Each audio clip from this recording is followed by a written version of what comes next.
and welcome to another edition of the Paranormal Concept Show. I'm your host, Paul Rook, and as always, we are exclusive to the PAUK Radio Network.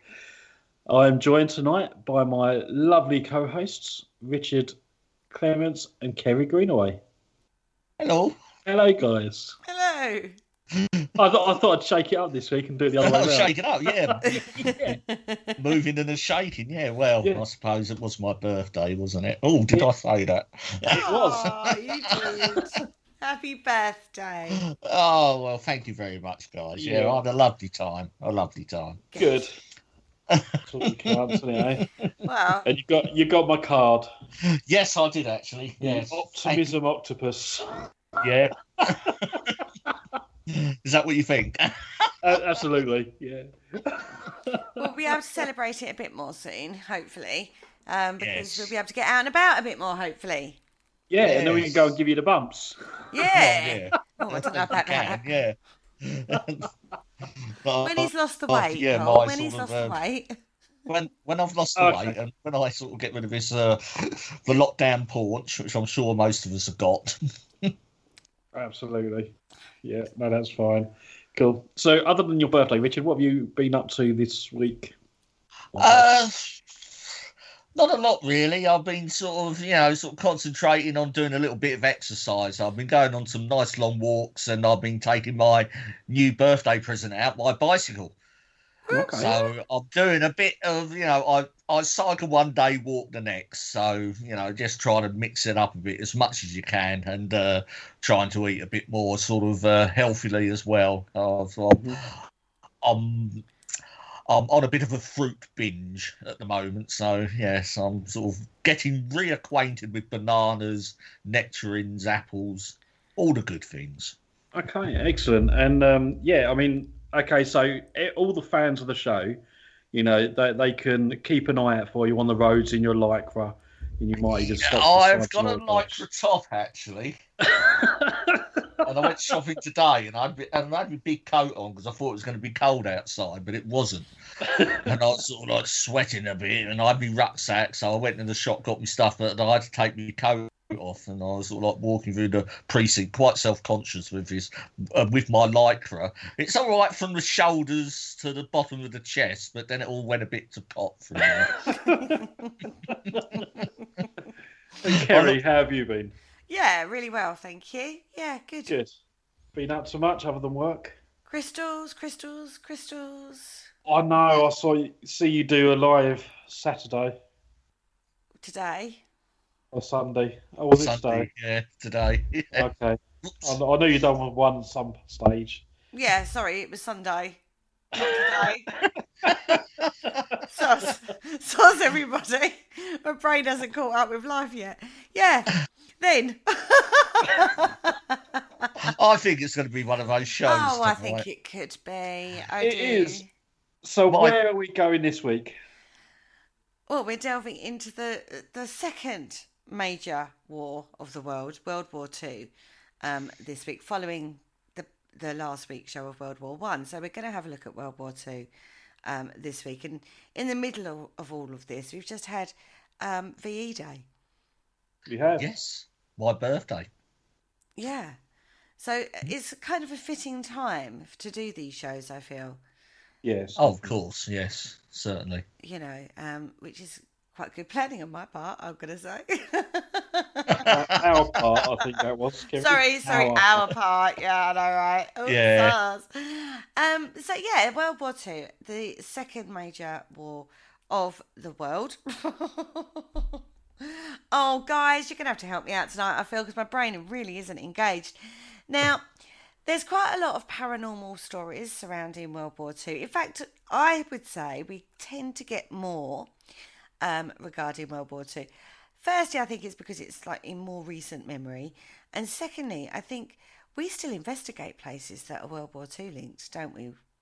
Yeah. Well, you think about it. I mean, one of the most popular places to sort of investigate, particularly here in the UK, seems to be abandoned and ex-airfields. Exactly. And they're quite accessible, these airfields, that we can go and investigate. Quite interesting. And also, we get I think what's interesting about that is we get quite a lot of different um, nationalities. So, like, because World War One was not fought on British soil, and it was all sort of like transported over.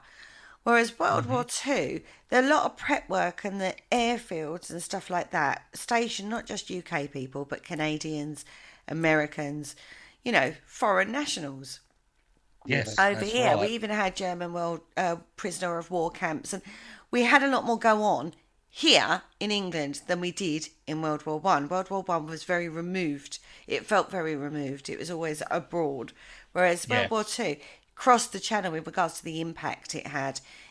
of course. That you could witness on the street. You walk down the street and you Hmm. see soldiers and stuff like that. So, it very much is more impactful. And Hmm. I mean, I know a lot of the older people are now passing, but I grew up with my nan and granddad talking about the war. You know what I mean? Us 50 pluses, we had relatives that fought in the war. That's correct. My parents were children during the war, and I can remember sort of like my aunts and uncles. Well, particularly my uncles actually did fight during the war. So yeah, so I was brought up having first-hand accounts of it, and it's never really sort of left me. And I sort of, and even today, I still feel, even though it's 80 years, I still feel that World War Two is quite close to me. It's quite close to my heart, really. Because it's within your family, within that Yeah. generational, Mm. situation. Like my granddad fought in World War Two. My nan was a nurse in World War Two. That's how they met, actually. Hmm. So for me, it's quite relevant too. You know what I mean? Because I remember my granddad. He very rarely spoke about the bad side of the war. I'd hear the funny stories of the Yeah. war, not the bad side of it, really. So, but I remember him talking about that. Well, whenever I asked him, he'd tell me the funny stories, make me laugh. But yeah, it was those sort of things Hmm. that was relevant. You know what I mean? And we've got those memories which we didn't have from World War One. yeah, That's right. I mean, World War One seems, you look at it now, and it does seem like a real historic conflict. You would put the World War One alongside sort of things like the Napoleonic War and the sort of like the Crimean War. It's sort of, it's receded enough back in history to be what and what I would call history. Yeah, no, I totally agree with that. Now, in World War Two, we had planes were a lot more prevalent. Mechanical devices, shall we say, were a lot more prevalent. We had evolved that to quite a big degree. So we had like the Battle of Britain and stuff like that. We all remember that. Very iconic. Mm. When you look at air shows these days, you've got the Spitfires, the old warplanes. They do a flyby, and they're very evocative, aren't they? When you hear a Spitfire, you can tell. Even now, the Yeah. Lancaster bombers, all of those kind of things, the Hercules, we kind of know, even now, what those planes are because they are in air shows and stuff like that. When the royal family have flybys, they tend to do a Spitfire flyby. And they're very Yeah. evocative, aren't they? And this is all coming out of World War Two. Oh yes, I mean the Battle of Britain flight. Yeah, I mean those aircraft are looked after really well, and plus there's still quite a few Spitfires in private hands, and they sort of join in as well. I mean it can be quite an impressive sight when you see them, and as you say, Kerry, it's very evocative. I don't think anyone sort of and if a Spitfire goes over, you can hear it coming. Yeah. B, you all run outside, have a look, it will fly overhead, and you Hmm. think, yeah, that is it. It's really quite stirring. It is. I I, don't. I still I, think. Yeah, it is. Sorry, Paul. I was going to say I do actually know that they did have a pink Spitfire, and they used it for reconnaissance, and they'd fly it so high you couldn't see it essentially, and it'd fly over all the places they wanted to photograph, and they'd photograph from the pink Spitfire. Yeah, the reconnaissance one, yeah, because pink wouldn't show up, and it's like I heard of them. They used to camouflage desert Land Rovers and sort of some sort of like vehicles in a pink because they won't show up in the heat haze of the desert either. No. Well, yeah. So we have a time in a war situation where we have a lot more mechanical sort of devices, and it wasn't just fought on land; it was also fought on sea. Oh, yeah. It was like everywhere: the air, the land, the sea. It was a totally encompassing battle. Supply lines were disrupted because we couldn't get the supplies over because they kept being bloody torpedoed. Yeah. Because we're an island, we import a lot of stuff, and that was one of the ways the Germans could make us suffer, as it were, is disrupt our supply lines in. Yeah, but look who suffered in the end. Well, it's even that. It's a close run thing. Very close run thing. And that was the only thing that Winston Churchill, after the war, admitted to. He said, the U-boat threat did worry me. And there wasn't a lot that worried that man. No, they kind of were like, and I no disrespect to our troops that fought, our own troops. They kind of were the king of the seas, the U-boats, weren't they? Oh yeah, they had the advantages of stealth, and they used to hunt in wolf packs, and and once a couple of those got in amongst the convoys, because the convoy system was the only system we had that was sort of, it wasn't ideal, but it was the only system we had to actually get the supplies over, was to move them over in large convoys, and they were just like a magnet for the U-boats. And we lost a lot of men, not just military personnel, and a lot of civilian personnel, sort of merchant seamen during the North Atlantic conflict. Well, the Germans were the kings of the sea, we were the kings of the sky, and you cannot deny that our Air Force, although it was in its very early days back then, the challenge, we outstripped them in the sky, didn't we?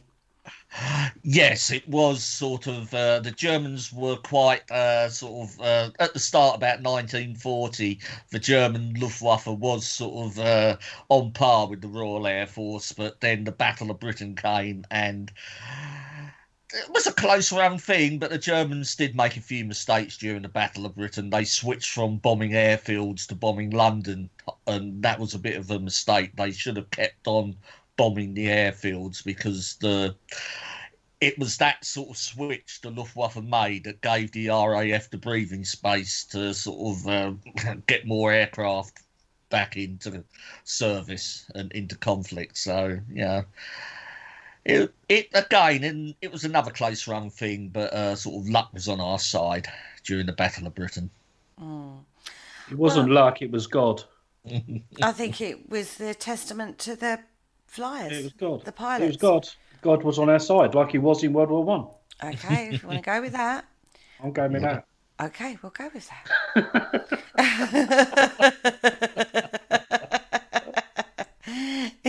If that's what you want to do, that's absolutely fine by me. Right, so when did World War II start? 1939. About September is when we entered the war.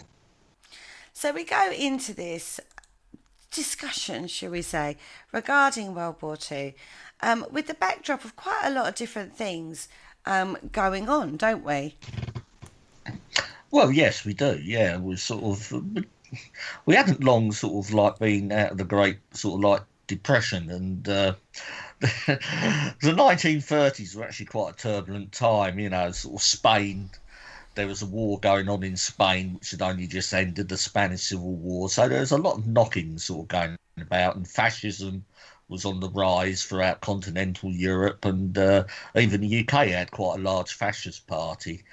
So it was very interesting times, and we hadn't long been out of the great sort of like the depression, the crash of the late 1920s, early 30s. And it is true what they say, to get you out of a recession, there's nothing like a war.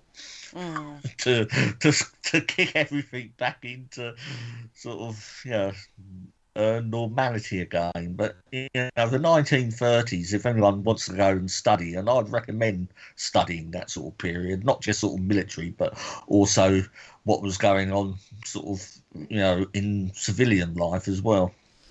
You do have to look at the political landscape. We've said this before in Hmm. regards to why wars kick off in the first place, but we're not going to go into that tonight. We've covered that on previous shows. If you go and check out our Nazis and the Occult show, it will give you a good broad understanding of Yeah. how that war kicked off. That's available over on Paranormal Concept on Spreaker if you want to check that out, or on our YouTube channel, because we have one of those too. Now, let's have a look at the paranormal side of things, because there are paranormal stories, and there's a very famous one that came out, and it also involves the Witchcraft Act. So, we're going to take a look at this one first. Now, this involves a ship, one of the sea. It's a ship. Oh, God, Kel. I mean, obviously, it's on the sea. It's a ship, Well, right? yeah. Where else? Well, it could be an airship. That could be that one. It could be an airship, no, Oh, but we're actually Lord. talking Lordy a ship, They Lord. had a them in ship World that War floats Two. on water. Oh, dearie me. Right, this was the afternoon of November the 25th in 1941.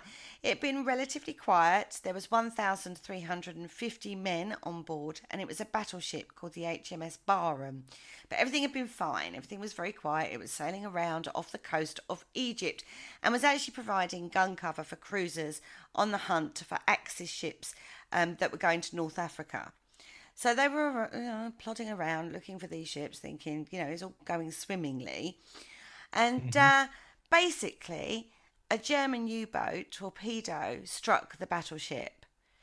Two more Yeah. followed quite quickly after that, and the 643-foot Barham rolled to its port side.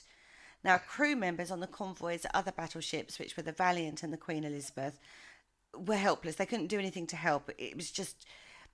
It's like a sniper attack by this U-boat on the Barham. Okay. Yeah, well, and it was quite a shock for the Royal Navy because they didn't think German U-boats were operating in the area, so they weren't really taking much sort of like precaution against them, Mm. and it managed to get. And the HMS Barham was a big battleship. It was one of our key battleships, and for that to go down, not good news. No, and of course the Valiant. Look at Richard giving away all our secrets. I know, right? Yeah, no, Right. don't give him ideas. But those two ships themselves, the Valiant and the Queen Elizabeth, are then on like high alert because they now know somewhere under Yeah. the water there's a German U-boat. So there's not a lot they can do to help this ship. Now on the Barham, 4-inch magazines, and several of these were actually on fire. So you've got a massive fire going on. The blaze spread. It moved to the main 15-inch magazines, and that caused a massive, big explosion amidship. Now you can imagine the confusion of this, and that's it. That's enough to sink the Yeah. ship, basically. So although they'd been hit by a tornado, it was actually the ammunition on board that kind of made It was it the main sink. magazine, and that was actually filmed at the time. And if you want to look that up on YouTube, it is quite spectacular. The explosion, you can see the ship on its side, and the main magazine exploding, and it is quite something. I'll share it with you guys after the show, but it is. We'll share that to our social media page as Yes, well. as well. Yeah, yeah. Yeah, 4 minutes and 35 seconds after the torpedo had first struck the bar, the battleship actually had sunk. 488 men were saved, but 862 died. Yeah. Yeah. Most of the ship's complement. Which is horrendous, isn't it? When you think about it. Now, British intelligence knew that the German army and the High Command were unaware of the Barham's fate. News hadn't got back yet. Right. Okay, the British wanted to keep it that way. At the time, we had German bombs raining down on England. We had the raid earlier in 1941 on Portsmouth. That was on the naval base there. That killed 171. So the British people were still reeling from that. Mm-hmm. And so they were worried that this And they did class it as a major German victory over the Navy. It would have been. Yeah, a capital ship like the Barham, yes, it would have been a major victory for the Germans. It would affect the military and civilian morale a lot more. So they wanted to keep this very, very quiet. So the Admiralty basically blocked, clamped down all reports about the Barham. They put a worldwide sort of like dampener on it. They just kept it very, very quiet. They even delayed telling family members for several weeks about the death of loved ones. Right? They went to great lengths on this to keep this quiet. It was Christmas, so over the Christmas and New Year period, they sent messages, from people that had died to families. Yeah, that's quite something, really, isn't it? Just to keep up the pretense. To keep, just basically, well, you can't be dead because, I got a message at Christmas.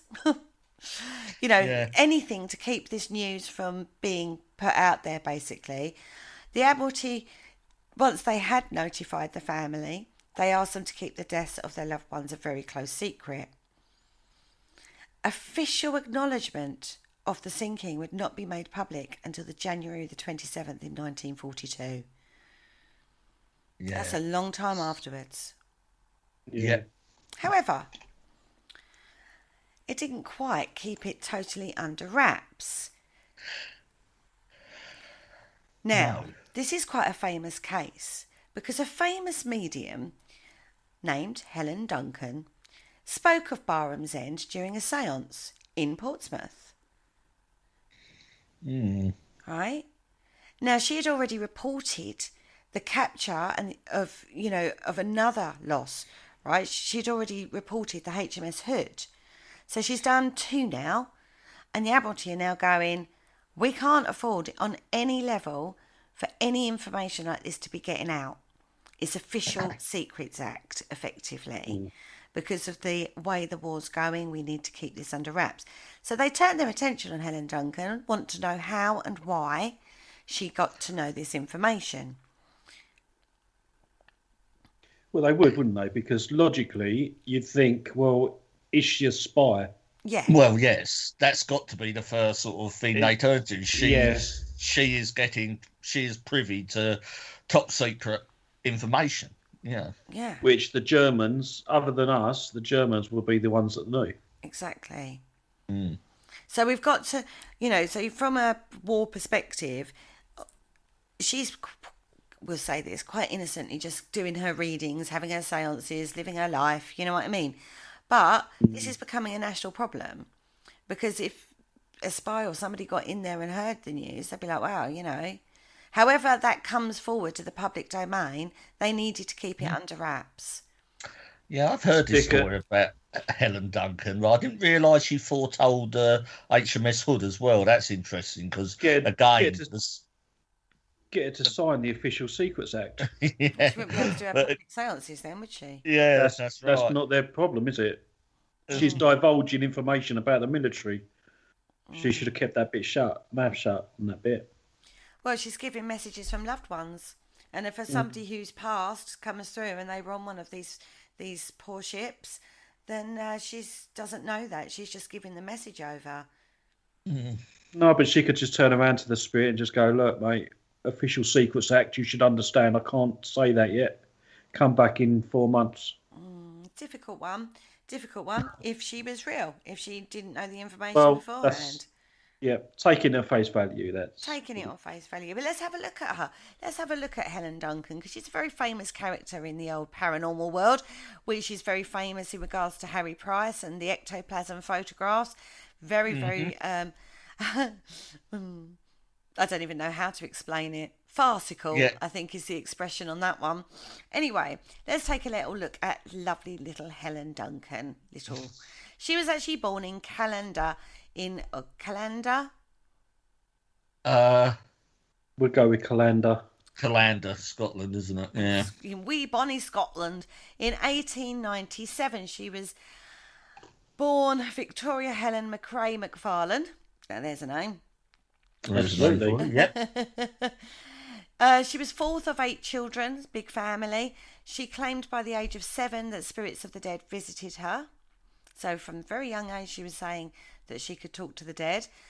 But the family itself was actually very involved with clairvoyance and said that they had similar powers. So this is like something in the family. It's not something unusual. She would have grown up around this, this spiritualism talk. Yeah, that's right. So, she was surrounded by it by the sounds of it. So it's all, yeah. Now, her parents didn't discourage her from talking about what she was seeing and receiving. They did urge her not to discuss them outside the family, saying that there were people that would take advantage of her, which is probably true. But this girl is she's not a weak and feeble child. She is a feisty one, shall we say. Very strong-willed, very boisterous, and basically she earned herself the nickname of Hellish Nell. I don't want to cross her on a dark night. No, you do not want to cross her. She is a very, very strong-willed lady. At 16, she, dearish me, she actually became pregnant out of wedlock.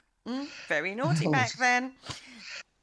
And her parents then turned their backs on her. She was sent away disgraced. She moved to Dundee on the east coast of Scotland. She had a stint in a sanatorium for tuberculosis. Then she took a job at the Dundee Royal Infirmary. And in 1915, she had her first child, which was a girl. Congratulations, Hooray. Helen. Or Hellish Nell. Or Hellish Nell, as whoever wants, Anyway, the next year in 1916, she met and married Henry Duncan, who was a co-worker's brother. It was a local man. Now, Henry himself had been dismissed from the army for rheumatic fever, so he was not a particularly well man himself. And I can imagine, when I read about this, but this man, I kind of see him as, you get these really strong women and the really kind of weak husband. Yes, I should imagine it's like a George and Mildred setup.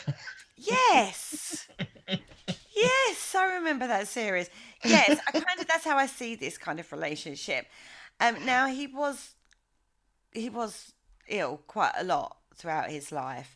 And basically both of them were very transient in jobs because of illness, basically. Right. She was often sick, he was often sick. Having said that, she did have 6 children. Well, yeah. Well, I obviously didn't have a telly back then, did they? One wonders. No, I'm not even going to go down that thought pattern. No. Anyway, obviously, money problems festered the family. So, Henry had started a furniture company that had failed. Helen was working at a bleach factory, all hard physical jobs. Then Henry had a heart attack. His working days were done. He couldn't work anymore. And so Helen becomes the sole breadwinner for a family of 8. 8? Could you imagine? Bless her. Yeah. This is where her independence and feisty personality probably served her well. Yeah. She seems... Well, she must be quite a tough old bird, as they say. You'd have to be, wouldn't you? You would do. Now, Henry also had spiritualistic leanings, shall we say. He was very interested in it, but he didn't have any skills, but realised quite quickly that Helen's abilities, shall we say, could be a way that helped with their money problems. Mm-hmm. Well, makes sense, doesn't it? So, in 1926, she was still working at the bleach factory during the day and then started holding famous... or infamous, shall we say, seances during the evening. Right. Sidekick. A side hustle, shall we say. Yeah, just a little, sort of to earn a bit of extra money on the side. Yeah, there's nothing wrong with that. A lot of people have second jobs. Yeah, nothing wrong with that at all. Now, she's quite theatrical. She plays to the crowd quite easily. She, is a performance. But we've said this about Victorian post-Victorian spiritualism. It became a piece of theatre, a piece of entertainment, didn't it? Mm-hmm. And she's working with this remit, as it were, a bit like the TV shows have given us a sort of blueprint for paranormal investigations. Victorian spiritualism gave them a blueprint for seances. Now, before the seance, what she would do is invite several female audience members to the back room. She would strip naked and twirl on their demand to prove she wasn't hiding anything on her body. She would then dress in black silk. She would sit in a wooden cabinet that Henry had made. Nice of Henry, thank you very much. And he said it claimed to help harness her power. Right. We get a red bulb glowing that gives us the eerie kind of feeling about it all, casting her in a red light in this box with her black silk. Must have been quite a spooky scenario back in the day. Yeah. So, yeah, you can see that everything you would imagine a classic seance to be, you could say sort of stems from Helen and before, really, because, I would, the cabinet in the side of the room, with a little curtain across. Yeah, I can see it. Now, within this scenario, she entered a trance state, and eventually a gauzy white substance would spill from her mouth. That announced the arrival of a spirit, and an airy white figure would float into view and move around her. Apparently, these were her spirit guides, who spoke through the medium and helped her summon forth the dearly departed. Right. It's a very piece of great theatre going on here, isn't there? Now, her voice did change depending on who was being channeled through. You can imagine that she comes from Scotland. She's got a very broad... She's got a very distinct voice. Yeah, she's got a strong accent. But she's also got quite a harsh voice when you hear her speak. Now, when she had her spirit guides come through, her voice apparently was a lot softer, easier to understand. So it was her accent softened. She wasn't as strong in her accent. And apparently, one of her spirit guides was even a child. So her voice perceptibly changed. So she had quite a range, She did. Yeah. Some would argue a good actress could have done that. Yeah. Regardless. Yeah, I would have thought so. You know what I mean? It doesn't take much to learn to speak in a different voice, does it? Well, no. Just look at the people who work for The Simpsons, like Nancy Cartwright, for example. Her character's a child boy, and she's an adult female. Well, yeah, true. So it's easily to do, isn't it? Yeah, we've seen actors over many different films do it. Many Americans try English accents and vice versa. Yeah. Don't always be successful at it, but it's practice, isn't it? Yeah, of course it is. Now, in 1928, Helen agreed to let the photographer Harvey Metcalf use flash photography to catch the white substance, this ectoplasm that emerged from her body. Now, did she think about this? Did she think that people would maybe find something that they, it's a funny one, right? She allows this guy to photograph her. It could work either way. It could either prove people's minds that she was the real deal, or the skeptics are going to come out the woodwork and call her out and say, well, that's obviously faked. Do you know what I mean? But she did. However, they are very famous photographs, aren't they? Yes. I think I know the ones you're talking about, and I'll post some of those up on the page as well when the show goes out, and just to let the audience have a look at them. Yeah. Now, Harvey Metcalf himself discovered that it was actually her ability to regurgitate muslin that she had swallowed previously. But it didn't do her any harm. Her seances continued to be very successful. Even some skeptics in the audience who grabbed these alleged entities that were supposed to be floating around her spirit guide, like manifestations, and found that they were papier-mâché heads with cloth bodies. Even after people had done that, she still remained really popular. I thought she was holding the cloths up and with a ladle in her hand to push it up in the middle, Yeah, possibly, yeah. It does seem bizarre, doesn't it? That's my dead uncle floating around there. Yeah. But she still remains incredibly popular. All this skepticism and proof base out fake is not doing anything to damage her career or her seances. Yeah. She even allowed the London Spiritualist Alliance to examine her ectoplasm. They showed that she'd added egg whites to the muslin to make it slimy. Again, true believers didn't Yeah. actually care. They To be still fair, turned up. To be fair, we get that sort of thing in the paranormal as well, because you've got these so-called paranormal teams out there that do fake stuff, and no matter how much you say to people, look, what they're doing is fake, they've admitted it, or do you know what I mean? Or you've got evidence to prove that they're doing fake stuff, people still believe. Yes. Well, yes. I mean, nowadays it's more being taken over by sort of videos and Photoshop. But you've got to remember back then, this would be the first time that people would have seen anything like this. But I think you also have to look at the time period she's doing this in. You've come it's a off very the back... uncertain time period. Exactly, Yes, because you're in you're in the 1920s and early 1930s when this is going on. You've just come off the back of a massive world war. People need comfort. Yeah, and they're looking for answers. And despite how absurd it seems now, and even then, I mean, there's still a percentage of the public, the gullible public they call them, will be willing to go and believe this or want to believe it.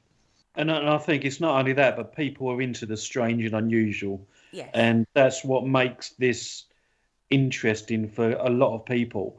And even as far back as like P.T. Barnum, although it's not into the whole spiritual world, he had like the original freak show type thing. Yeah. It's just the strange and unusual that people are drawn to. And we saw then that even though he got proved fake, people then everyone went to see. It regenerated a load of people to go back to see it, to see how he faked it. And you can see mermaid. Yeah, absolutely. And you can see possibly, she was called out for being a fake on many occasions, and so that will get a new crowd in to go and see and how she does it. Yes. Yeah. And then P.T. Barnum done a movie, didn't he? Like The Greatest Showman, and he's like revived his career. He'd be very proud. You would, absolutely. Everyone knows him now. Everyone still knows Helen Duncan. Exactly. Well, in the paranormal field. Well, a lot of people know who she is, even without the paranormal field. Yeah, that's right. Right, so it becomes a thorn to skeptics, but very popular to her audience. Yeah. And she carried on. It's the audience that matters. And it's the paying public. Yeah, the paying public that matters. Nothing else matters, really. Exactly. Now, she carried on doing seances, and in 1941, her demonstrations in Portsmouth finally made the military focus their attentions on her. In late May of that year, a Brigadier Roy C. Firebrace attended one of Helen's seances. She was actually speaking in the voice of Albert, who was one of her regular spirit guides. She said to those who were in front of her that a British battleship had just been sunk. Now, the Brigadier was like, what? Okay. I don't know of this. Mm-hmm. So he went away and he checked with members of the Royal Navy. Nobody had heard of anything about a ship going down. Right? But the next morning, he found out that the HMS Hood had been sunk the day before during the Battle of the Denmark Strait. Yes, and you know what ship sunk HMS Hood? The Bismarck. Oh, that would be something, yeah. And again, HMS Hood, a capital ship. Yeah. That was the flagship of the Royal Navy at the time.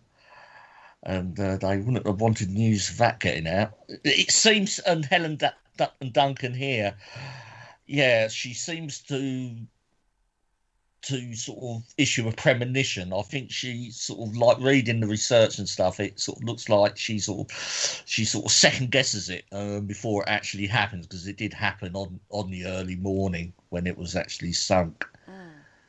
But she didn't name it. She just said that a British battleship had been Battleship, sunk. yeah. So you could argue that she either was very good at, like, maybe she did have precog on that. Maybe she did, have an honest ability. She just theatred it up with the ectoplasm and seances and stuff like that. Who knows? I mean, she must have had something good because word spreads. And if you're getting messages from loved ones, you go to a spiritualist evening and someone's giving messages up on the platform and everybody's going, no, no, no, no. You don't recommend them. Whereas like if someone's going, you go to one and everything the person says you can take, and everybody else, word spreads, it becomes like, oh my God, she was really good. You need to go to one of the seances. Oh my God. Do you know what I mean? You need to go and see her. Yeah. Even if she is using the Barnum effect effectively. Do you know what I mean? Generalisation. We don't know. But anyway, I mean, during war, a battleship's been sunk. That's not too much of a leap, is it? I mean, and anyone can say that. I mean, you're bound to be right or wrong, aren't you? At some point, you would think, Yeah. wouldn't you? Having said that, she's now got the attention of the military. She's now got, like, Brigadier is now going, right, how the hell did she know that? Yeah. Right? Now, months later, at a seance just after the Barham had sunk, but before it was public knowledge, Helen's spirit guide told the audience that he was in contact with a dead sailor. The sailor had a message for a woman in the audience. He was her son and he had died in the sinking. She didn't know, the woman in the audience didn't know that her son had been killed against the Barnum. So she contacted the Admiralty afterwards and said, here, I had a message from this spiritualist. She said that my son's dead. What's going on? Right? Now, obviously, the Admiralty at this point is still trying to control the fact of this news. They're still trying to control the story. So you've got to remember now, it's like, oh my God, this medium has just said this. Oh my God. Do you know what I mean? And linked it to the right ship because of the person that was supposed to have come through at the seance. Because this sounds more compelling. She's got the name of the ship, an individual talking to the relative, the mother of the person in the audience. That is quite compelling stuff. Exactly. If true. Exactly. So alarm bells are ringing all over the place on this one. I'd love to have been in the Admiralty during that and sort of and how they were sort of like reacting to this news. I would think after HMS Hood, I think what they probably would have done was dismissed it. Yeah. As a coincidence, lucky guess. Nothing was tangible about that. Yeah. However, this one's more specific. So they've got this that had happened a few years before, and now they've got the Barham. They're now going, hold on a goddamn minute. This is difficult. We've got to control this. Even if she's fake, it doesn't matter. It doesn't matter if it's fake or not. Loose lips sink ships, wasn't it? Exactly. And don't forget, there was a big propaganda about talking to people and passing news on. There was a big propaganda in the UK about be careful who you're talking to because there could be German spies around. Yeah.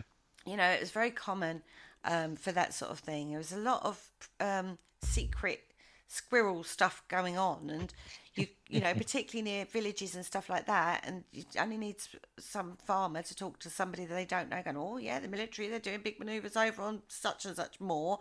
That gets back to the Germans through German spy. It was the spy network. We go into the spy network comes more into it in this now as well. There's a film I've just watched really recently, which was 6 Seconds Till Midnight, which was about the Secret Service and spying, and how even within our own ranks, people were very, very suspicious of each other.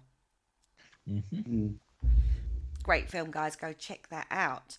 Now, they've been watching Helen for quite a while. They've been placing policemen in the audience, you know, in the seance audience. We've got D-Day in full swing, so there's planning going on. A lot of, manoeuvres being done around the country, particularly in this area. So you've got, we could not, there's no way we could let that get out in any way, shape or form. No. Whether she's fake or not, you can't even let a rumour get out on this one. Especially she was actually doing these seances in Portsmouth, and that is a highly sensitive area in itself, and it would have been a military town. It's got the naval port there. Yeah, you can't have rumours. Well, that and the authorities would have probably had enough to deal with rumours anyway, without a spiritualist medium coming in on the scene. Exactly, and because of one thing that they did do about D-Day, the prep work, they planted a lot of false information. The Germans weren't expecting the raid that they got. They thought it was going to hit somewhere else, and to where it did hit eventually. So we were very successful in that, and part of that was because they were very, very controlling about and secret about the preparation work for it. There was a lot of things that they sort of let slip to the Germans.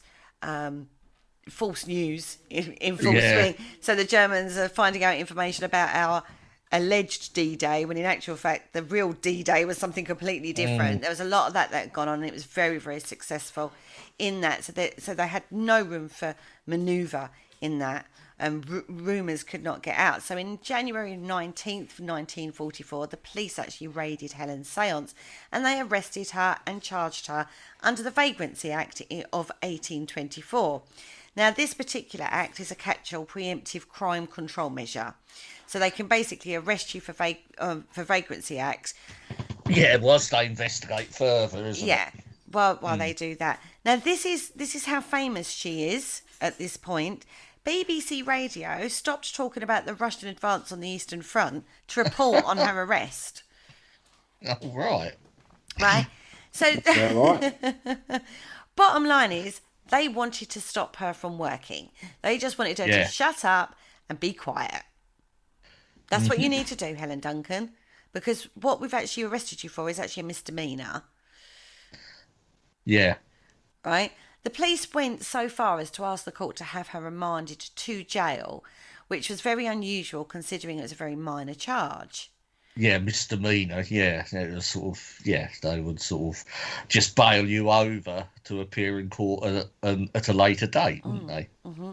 So they actually put her in jail for 4 days in quite a nasty little jail in Portsmouth area, right?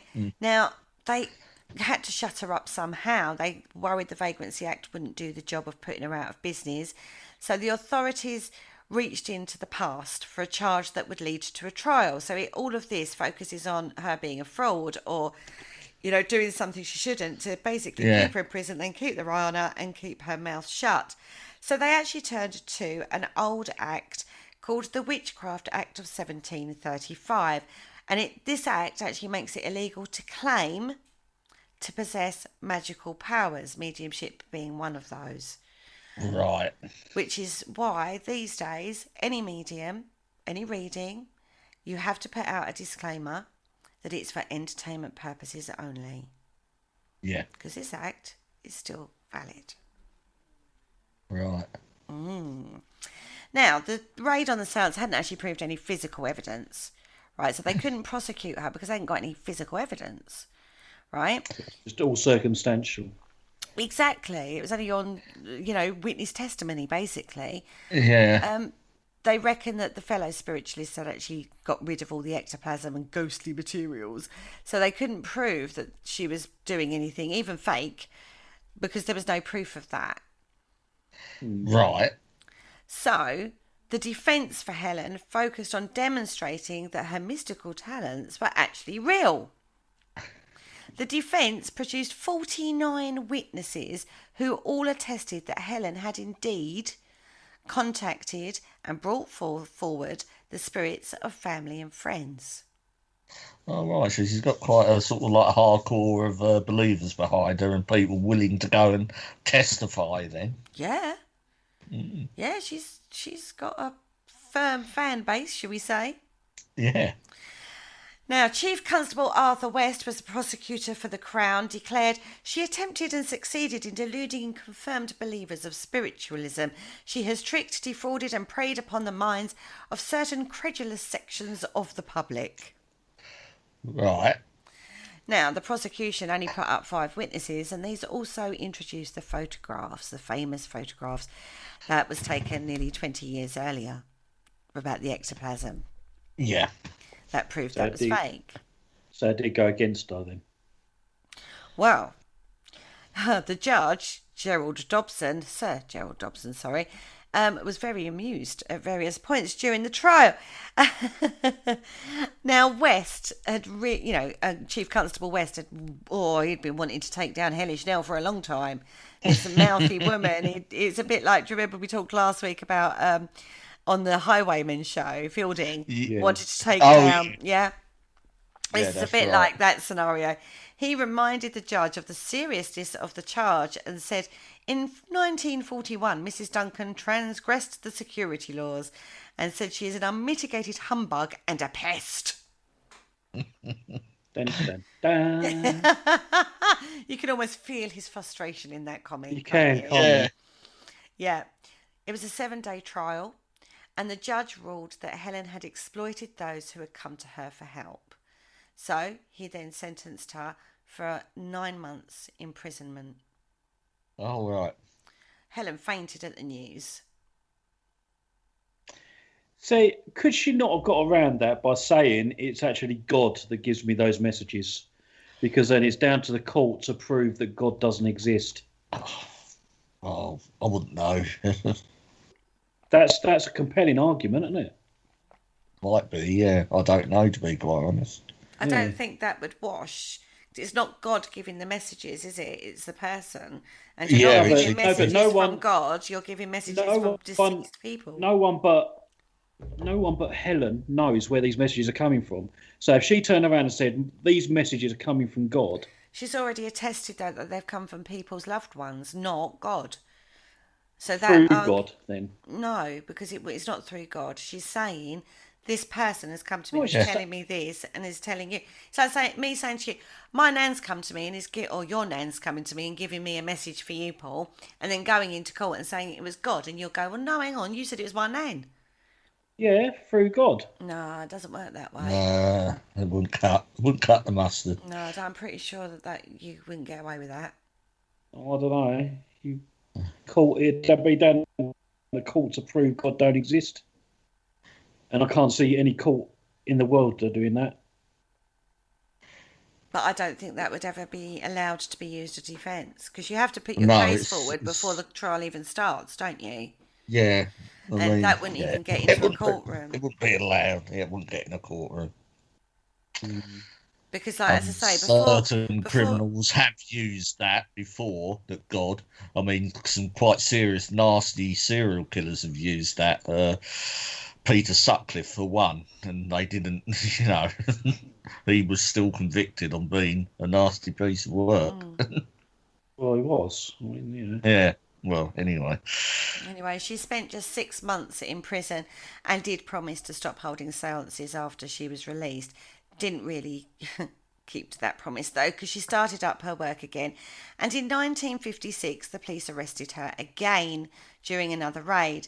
Now, they were actually forced to immediately release her because their search failed to produce any material evidence. Right? So that's good news.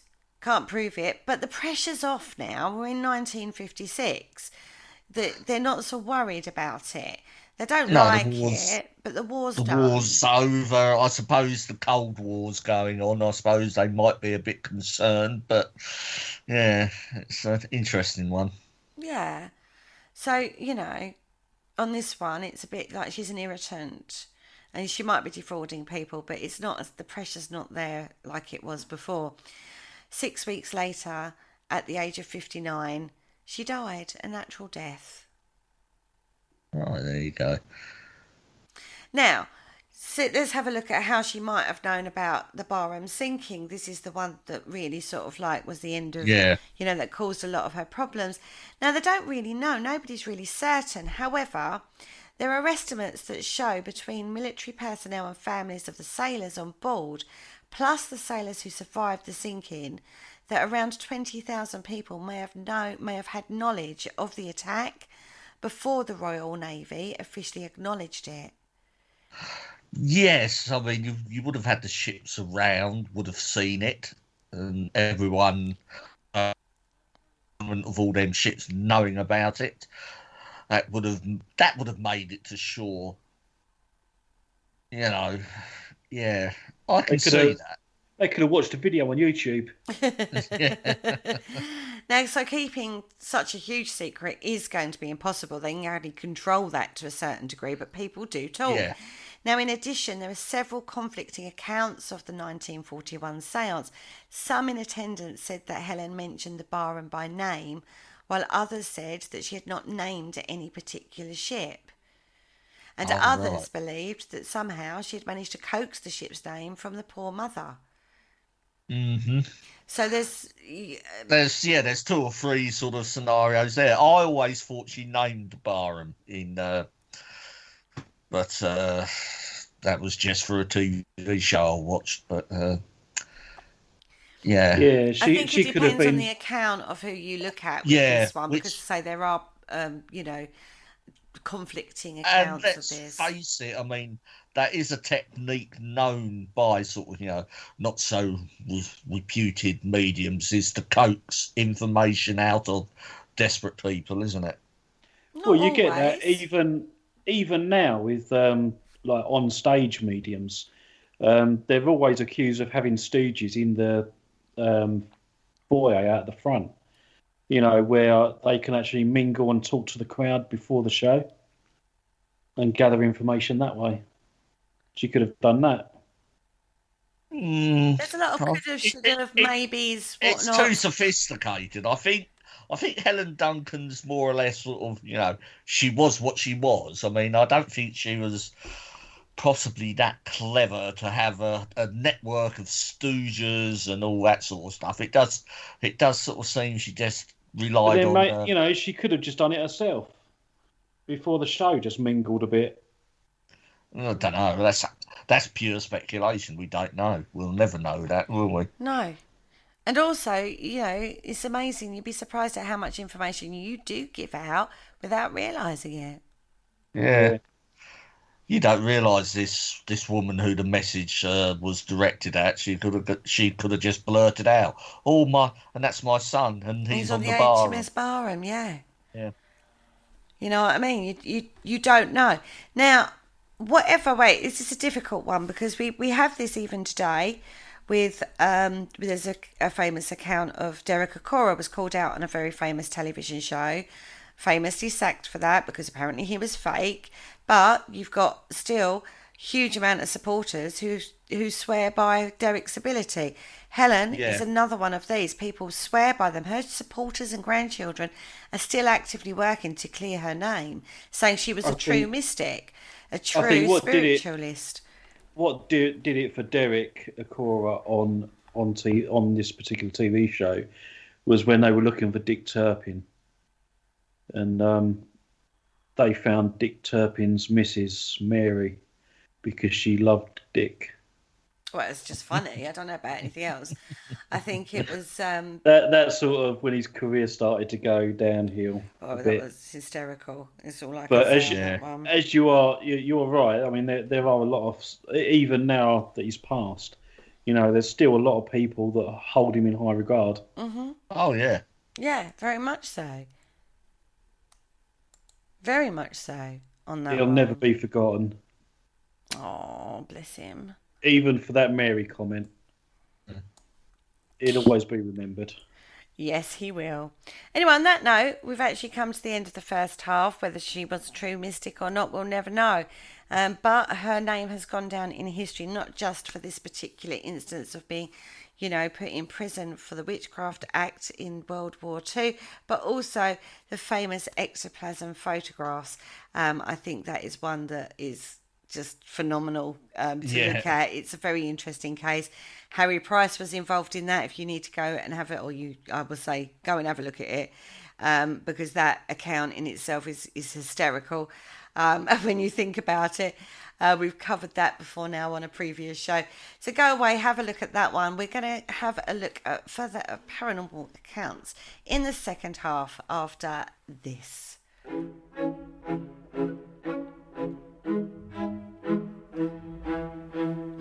Hello, Harry Price here. If there's nothing me and my friends enjoy more here on the other side, it is to sit back and relax and listen to the Paranormal Concept Show right here on the PAUK Radio Network. Broadcasting a plethora of interesting and informative content for all your paranormal needs. Find them across social media to keep up to date with forthcoming shows and all their other adventures. Hello, is there anybody there? Welcome back to the Paranormal Concept Show, exclusive to the Paranormal UK Radio Network. So, Yeah, you got it right this week. yeah, I know, I've been practicing. Well done. Are you You've been proud of practicing. me? I am very well done. Little glow of Gold happiness stars in over the you. post. Yay. Oh, right, yeah. We like that. Right, so that was the case really of Helen Duncan, and she's a very controversial figure in regards to paranormal and stuff like that, really.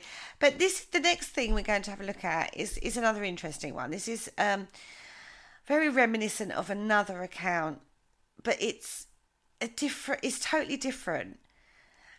Yeah, it's reminiscent. And I understand what you're saying there, Kerry. It's reminiscent of another account, but again, totally different. Yeah. And how does that work? You'll find out when we get deep into it. Now, It's the same but different. it's the same but different. Yeah. Now, the case is actually reported by two English women on holiday in Puys near Dieppe.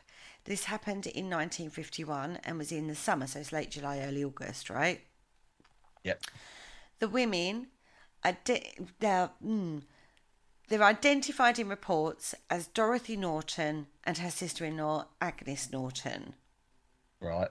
Right now, they stayed in a house that during World War II had been occupied by German soldiers. Mm-hmm. Right, so this house has got history. Yeah. Now, Dorothy was also accompanied by her two children and a nurse. Now, this is where it gets interesting. Now, remember, this is in 1951. On August the 4th, at about 4:20, the women were awakened by loud noises. They started suddenly and sounded a bit like a storm, right, arising at the sea. The sounds came and went, but they could hear distinct sounds of gunfire, shellfire, dive bombers, men shouting and crying out. So the women got up and went out onto their balcony. They don't know what the hell is going on, right? They can't actually see, but they couldn't see the actual sea. So there was nothing to account for the noises. So there's nothing, they're not seeing anything to back up what they're hearing. Right. Now, the noises came in the direction of the sea, but they couldn't actually see the sea, if that makes sense. Mm-hmm. Now, it was loud, it was intense, still seemed like gunfire, bombing, voices shouting, and it had stopped really quickly at 4:50. So it's quite a long time that had gone on for. Yeah. It started again at 5:07. Right. Right? It was so loud that the women were amazed that the other occupants of the house weren't awake because it was that loud. Yeah. Right? Oh dear. Now, dawn breaks and they hear a rifle shot on the beach below them. Right? The noise becomes more distinct, and again the sound of dive bombing planes came in waves, and that stopped again abruptly at 5:40. At 5:50, it's not as loud, but still very distinct, the sound of planes. The noise goes away at 6 a.m, resumes again at 6:20, a lot fainter. Then after 6:55 a.m, they didn't hear any more. So this is quite an throughout the evening, early morning kind of scenario. Yes, it seems to be the early morning. I mean, the time pattern seems to concur as well to the actual Dieppe raid itself, because just slightly down the coast from where the women were staying was the port of Dieppe, and there was a raid there during World War II back in 1942. It was nothing to do with D-Day. It happened about 2 years before, but the Allies wanted to see if they could seize a port, and it was a raid in force. They sort of went there, sort of assault the beach. They wanted to secure the town whilst commandos sort of went inland, and there was a couple of radar installations they needed to sort of like destroy and hopefully bring back intelligence from. So this whole Dieppe raid, it didn't go quite as they planned. People were landed on the wrong beach and stuff, and the Germans did mount a very strong counter attack, and they managed to sort of like kill the raid and pretty much dead. It was quite a disaster for the Allies. And it's interesting, and I do find this account interesting because, why just the two women that heard it and no one else? No idea. Well, they knew that the girls, the ladies, the women, they knew that the battle had taken place in the vicinity during the war, but they didn't really know the details. They consulted a French guidebook, and during the experience sat and read the account of the battle. So they kind of were thinking that this is what they were hearing, but they didn't know the details of the battle, if that makes sense. They then decided to write independent versions of their experience, of what they'd heard. Now, there is a slight discrepancy in time, but you've also got to understand their watches might have been slightly different, but generally their reports matched. Now, they also asked several other people if they'd heard what they had heard during the night, and they didn't hear any. Nobody heard anything. It was only them two. Yeah. Could it have been more like a time slip or time fracture, and they were in the say, for example, a time slip would then give off some sort of field. If they stood in that field, they could hear what was going on, where others wouldn't. Do you understand what I'm saying? Yeah, I'm certainly sort of like, I'm with you, Paul. I'm going down more of the road at some sort of a time slip, considering that only affected them too. Yes. Yeah. It's bizarre. It is a strange one. Because when you compare what they say they experienced and the phases of the Dieppe raid, there were consistencies between the times and the noises they heard. So, like in the first one, it was like gunfire, shelling, planes, all of that was going on. And then towards the end, it just ended up being the plane noises, didn't it? You've got battles, despite sort of what you see on TV and stuff, they're not continuous. They sort of ebb and flow. So you will get sort of heights of sort of intense combat, and then it will die down, and then and then it will sort of flare up again. So what they're talking and what they say they witnessed, sort of heard, does seem to fit that premise of a battle. And as I say, from what they've written down and what we know of the actual battle, it does seem to match. It does show consistency with the noises that they heard. There's a few exceptions in that, but generally it is very good. And the information in the guidebook that they read about the battle was actually not specific enough to have given them like a psychological prompt as to what they heard, if that makes sense. So what they read, you wouldn't have gleaned that information from that account that was written in the guidebook. Okay.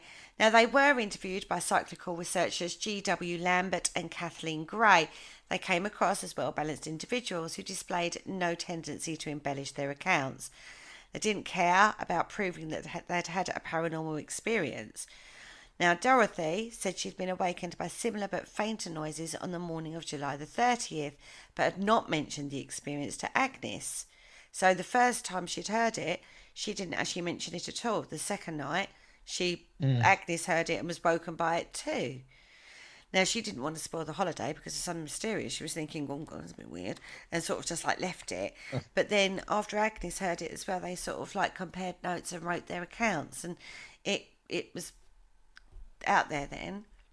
Yeah. Now, skeptics have looked at this. Good old skeptics, gotta love a skeptic. Now, they propose that what they may have experienced was surf sounds, the sounds of the water. Yeah. Noise from commercial airplanes flying a nearby route across the English Channel, or noise from a dredger. Yeah. Right? Now, Agnes Norton actually served in the Royal Navy service during the war. So, yeah, you think she'd be able to tell Yeah. what she's hearing. You think she'd be able to tell between the sound of a single commercial aircraft or a sound of a sea. Yeah. You know, she's got experience. She's not stupid. And the dredger that was allegedly said to have caused these noises was actually not in operation at the times, according to, at the times of the experience. Right. Yeah. Plus the noise level. They said, they and even they were surprised that nobody else was up, sort of experiencing what they were experiencing. Yeah, if it was that noisy, you'd think Yeah. other people would have heard it. Mm. Now, both women were familiar with the Versailles. That's it. Got there eventually. Goodness me. Now, that time slip is a famous account of two women on holiday in France, and basically felt that they'd time slipped into Marie Antoinette's time at Versailles. Right? That's a very familiar story that we all know and love in the paranormal as well. And is quoted quite openly in regards to time slips. Yeah. Now, skeptics have also suggested that the familiarity with that account has primed the Nortons psychologically to have their own experience. Yeah. That would make sense if they knew in depth about the Dieppe battle. But they didn't. Yeah. No. But then again, we've only got their word for it that they didn't. Yeah, they certainly, and if the reporting's right, I mean, it seems they weren't particularly bothered if they were believed or not. No, Yeah. it was basically, well, we had this account, we wrote it down, make of it what you will. Yeah. We're not really caring about proving paranormal activity. We're just saying we had this experience. Yeah. Up to you to make your decision as what you think that might well have been.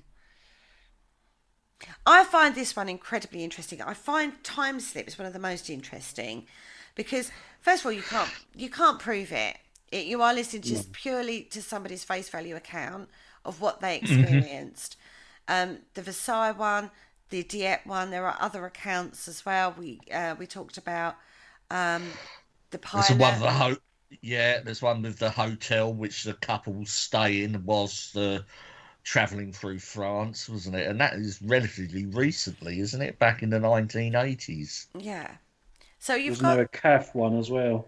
Yeah. It's a calf. And I've even got people like nowadays have had experiences of time slips themselves, like Mr. Ward himself, not Steve Ward on the station, a different Steve Ward, Andy Mercer's friend, had an account, bought some books, Oh, right. went and had an Indian in an Indian restaurant, left the books behind by mistake, went 2 or 3 streets and went, oh, my books, better go back to the restaurant, went to the restaurant, nothing there. It was warehouses, boarded up warehouses. Yeah. I've heard that. He went in, nothing, no Indian restaurant. Yeah, he said it was a fantastic meal that they had eaten. Him and his girlfriend, that was them 2 people again, experiencing something called a time slip. Did you have an experience something along similar lines, Paul? I remember you talking about once. I did, but I don't know whether it was a premonition or a time slip. But I was at a friend's house and they said they were going to take me to work, but they had to nip to their mum's first. So I stayed at their house and I heard them pull up outside and I came out and see who it was, and it was my mate. And I said, I'll be 5 minutes. I'll just get in the stuff. So I went and done that. And then my friend rang me and said, I'm round the corner. Be ready. And I'm like, you're already outside. I just spoke to you. And she's like, no, I wasn't. I'm not. I'm 2 minutes down the road. I'm like, no, you're outside. Don't lie to me. Again, yeah. Yeah. Yeah, they're interesting accounts. They sort of seem to sort of they have a place of their own within the paranormal field, you know, sort of. But you know, it's how do you recreate them, or how do you sort of like investigate them, because they are literally you've only got the experience as testimony, really, and haven't you? I think, you know, if say for example someone has an experience in a field, for example, say a battlefield, they go to a battlefield and they have an experience, and then more people go and have more experiences. The only thing that you can theorize that there could be some sort of time fracture there, and you could go there and test the field and see if there's any anomalies with different energies and stuff, and just see whether or not one day you're lucky enough to hit that anomaly, you know, and hit it at the right time. Yeah, that would be the only way. And if you were to do the recording of your evidence and stuff, you'd eventually pick it up, wouldn't you? Hopefully. Yeah. They certainly make a fascinating reading, as I say. I'm familiar. I think with the Versailles one, they actually visually sort of saw, wasn't it, around Marie Antoinette's little milk parlour? She had I think she had a little sort of village maid sort of to the side, didn't she? And a couple of women had experiences in there, sort of actually sort of seeing and speaking to people. Yeah, both interesting accounts. That's all you can say. Not as good as mine. Yeah, that's all you can say about that one, really. Yeah. Now, they're moving on from that because, you know, time slips are a completely different scenario. And like you say, other than reading the accounts, there's not a lot else you can do, really. Now, we have a lot of ghostly encounters with planes, ghost planes. You do. There's a location not very far away from you, Kerry, that you've investigated on one of your birthdays. Rotham Tower. That has, Rotham Tower. That has ghostly aeroplanes being heard. You know what? First time I investigated that, we were out on just outside the canteen area, the hub room. Yeah. We were called. It was just outside there, and we had played Vera Lynn. We'll meet again, kind of thing, as a kind of trigger type thing. And I was hearing a bomber, and it wasn't a Spitfire; it was a bomber. Yeah. And I could hear it, and I was going. When we was doing it, I was working, and I was going. It's coming in low. It's coming in fast. It's coming in at this angle. On this airfield, which wasn't the airfield that's there now. This is just a field. I'm going, this is an airfield. This is a flight where they land the planes. Landing strip, that's the word I'm searching for. I said, but it doesn't make it like it's flying, it's going to overshoot it. Anyway, after we'd finished working, we was back in the hub room, and the researcher of the time, Mark Manley, he said, he goes, there was chills. He said, when you was talking, he said, about this bomber, he said, it goes like, nobody else could hear this bomber, but I could. And he was going, I got chills. He said, because I think it was, and I could be wrong on what type of plane it was. I think it was a Hercules. Came in low, overshot the runway, and crashed into a pub that was like sort of in the village that was further down. He said, and it was a Canadian men on board or something. None of them survived. And if you looked at where I was saying this happened, you would never have guessed it was landing strip at the time.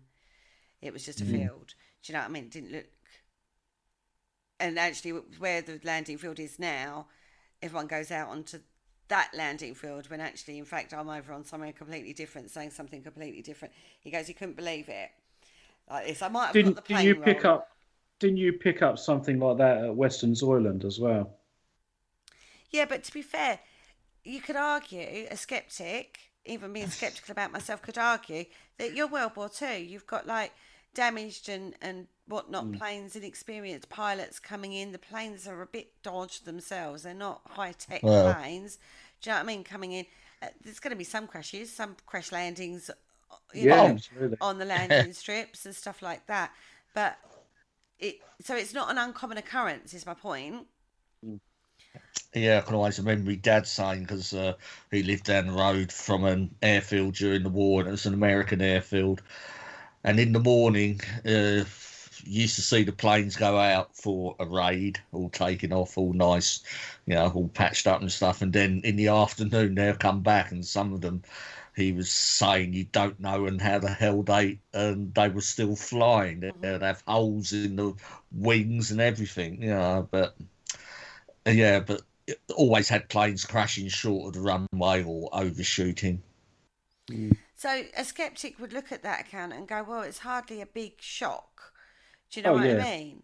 To that. Yeah. You've also in Rotham Tower's got like museums, and one of those is like a hangar's too big a word for it. It's like a shelter, isn't it? That's got bits of planes in it, so you know that there's been plane crashes in that area. Do you know what I mean? It's not a skeptic would argue this in that respect. All I can say is I know what I experienced when I was saying what I was saying and what I was hearing. I've had another encounter we were investigating, and I hate to say this at the moment because if people with the paranormal field hear this, they'll probably hang her and quarter me at dawn. We were investigating a graveyard, and I could hear a Spitfire, and I wasn't the only person that could hear it because we were all looking up. Like you're looking up at the sky. I mean, it's black, pitch black. You're looking up at the sky, going, I can hear a Spitfire. Because the Spitfires are distinct. You know a Spitfire from a commercial, like, little plane, a little Cessna kind of plane. They're very distinct. We all heard it. That was in one of the Basildon graveyards. I think, could that have been around the time of an air show? No, it was late at night. They wouldn't have been flying at that time of night. Because I know near to the air shows, they do fly over occasionally, don't they? That particular area. Yeah, we get them quite often flying over Canvey because they fly into Southend, and from Southend they can get to lots of different air shows, as it were, like the Clacton areas and stuff like that. And so if they're moving a plane, they will move them to like a more local airfield. So if it had been more where I lived at my end, that's exactly what I would have thought. Yeah. They're moving the plane for an air show that's going on. But Basildon, no. Basildon, no. I wouldn't have said so. And at the time of night it was as well. They tend to do the World War, when they're moving planes, they tend to do those during the day. Yeah. Because they're vintage aircraft and they don't want them flying around at night because of the extra risk. You want to keep the ones you've got. So I should imagine it's all daytime flying they do, regardless. So it was unusual. I wouldn't say it proves paranormal activity at all. It was just a strange encounter on that. But we all heard it. It wasn't just me hearing that one. We all heard it. But they are one, ghost planes are definitely one of the most... Oh, definitely. Biggest stories to come out of World War II. I mean, we do hear a lot of these stories about ghost planes. Planes that couldn't possibly be, and people still report seeing and hearing them.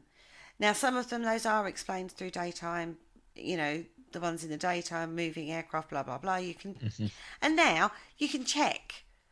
There are apps you can check where planes are flying. You can, they're quite open about moving.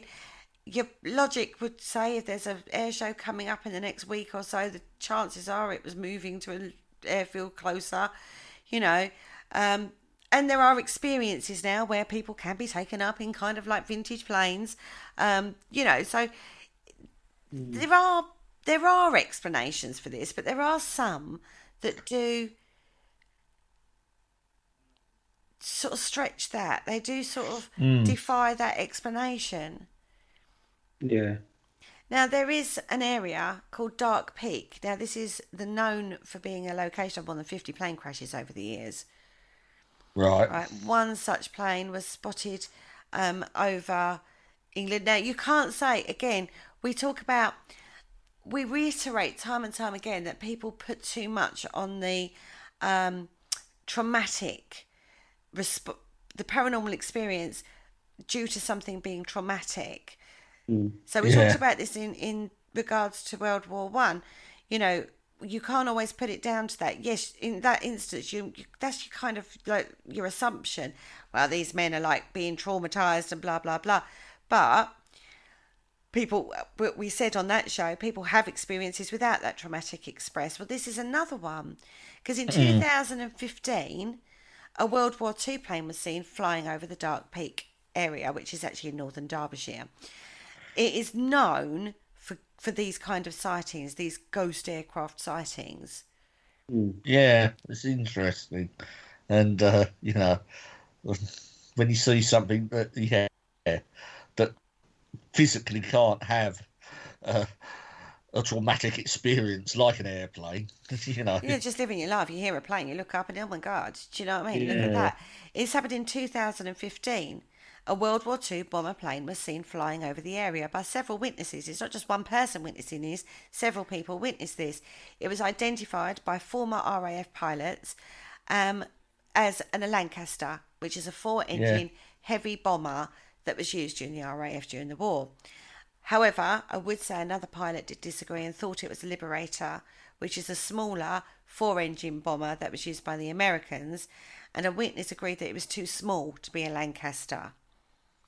Right, yeah, Right. so, but they've got, you know, the basics, right? You know, it's a four-engine plane, and, and a Liberator and a Lancaster, could be mistaken to the untrained eye, but, yeah.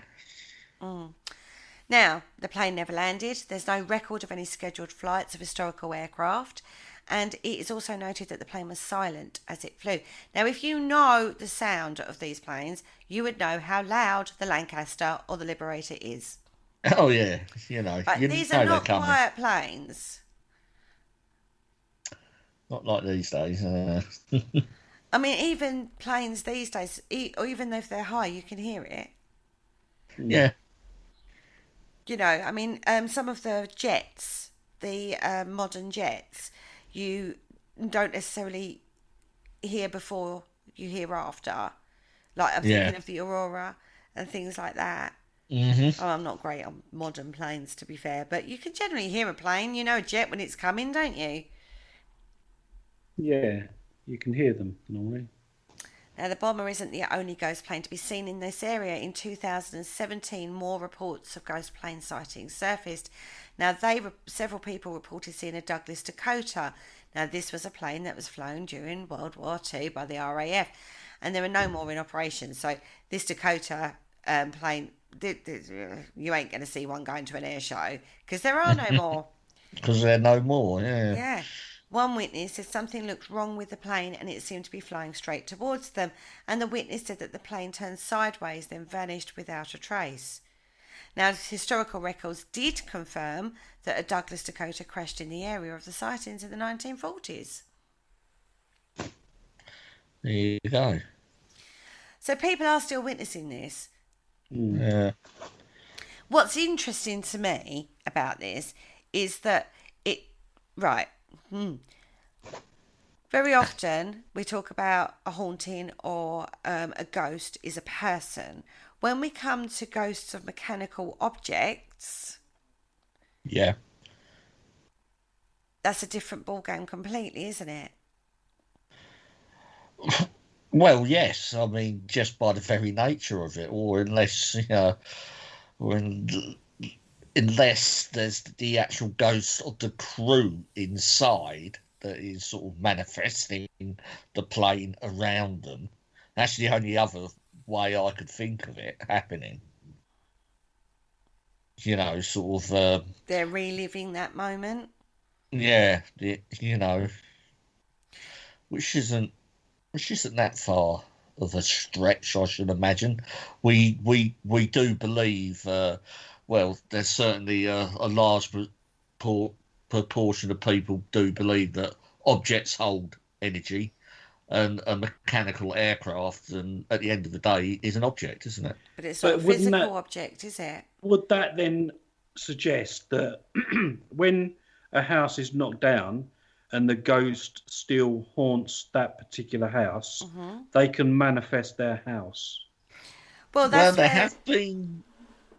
have been reports of phantom houses sort of cropping up in woods and stuff like that. I mean, I don't know, but yeah. Yeah, but the last ones to report that were Hansel and Gretel.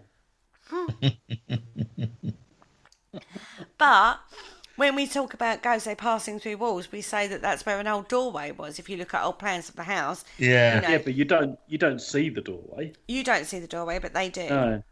yeah. So they're sort of like living in the time that they knew the house or building. Yeah. So they're still following the same path they would have followed if the house was originally, as it was originally. So then, could there still? I know, Kerry, you're not a big fan of it, but could there still be some sort of merit in the stone tape theory?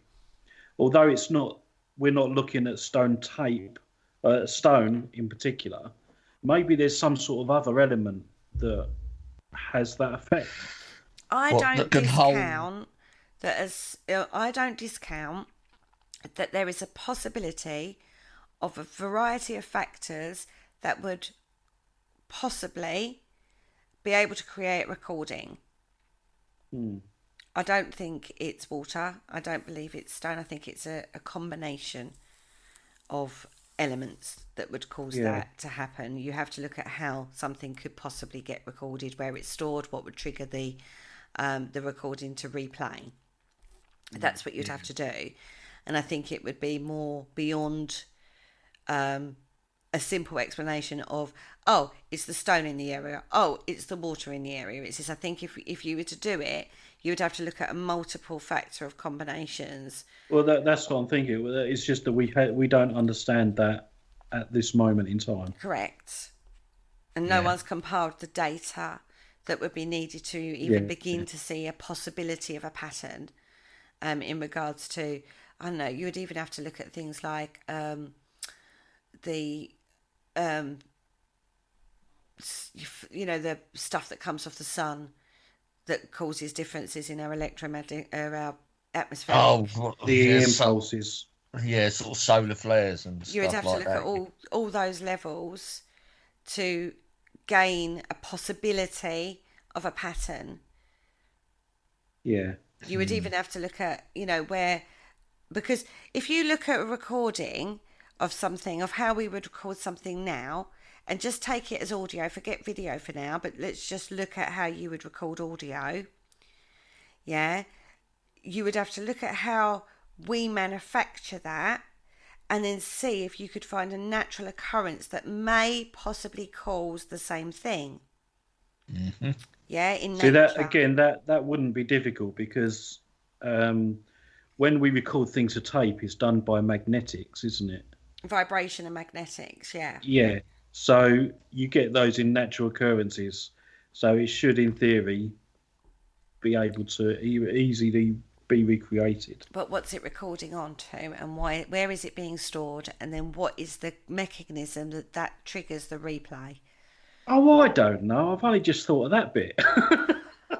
Trust me, I've been going down that rabbit hole for quite a few years. Trust me on that one. It is a big, deep rabbit hole that's going to take more research than my little patience has got time for. But that's it my gets argument. recorded in your little crystals. If it could get, and this is where the crystal comes in, right? Yeah, and that's what, when you touch your crystals and you get the vibrations, that's the vibration playing out. Yeah, I've sorted it.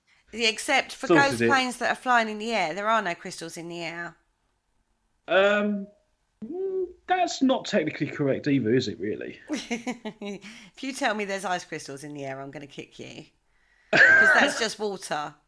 No, but there is. There's water in the air, isn't there? There's water in the air. There's water in the clouds. Essentially, that's what they're made of. And I'm not saying water isn't a fundamental part of it. I just don't think it's... Like, everyone goes, oh, it's water memory. It's not. Yeah, but there's lots of stuff in our air, in the air, chemically wise, that it could, and it's all atoms and stuff, and we're talking microbiology now. Yeah, I'm not saying it's not a possibility. I'm just saying I won't discount the stone tape kind of theory, the recording of an incident. I won't discount it. No, what I'm saying is it works on that sort of principle, but it isn't actually about stone. It's something else. It is, but I That's think what. even things that happen on, like, where we say, like in a house, for example, the stone tape theory, I think even that, there's something bigger at play than it just being recorded in the Oh, fabric of the building, but or the crystal in absolutely. the area or the water source that's there. I think it is a combination of if it is a possibility, I won't discount that possibility, but I think Well, I you would think have to do a when hell they, of a lot of data collection I to think gain when a they come up pattern. when they come up with the stone tape theory, I think they were just looking at houses and castles and the fact that they are actually built of stone. So that's the only thing that surrounds the area that's haunted, if that makes sense. Oh no, So that's where they totally. come from. Yeah. Yeah, no, I totally agree with that. That's exactly where it come from. That thought that the fabric of a building can record an incident and then replay it, which is we talk about that with recurrent ghosts. Residual Yeah. energy.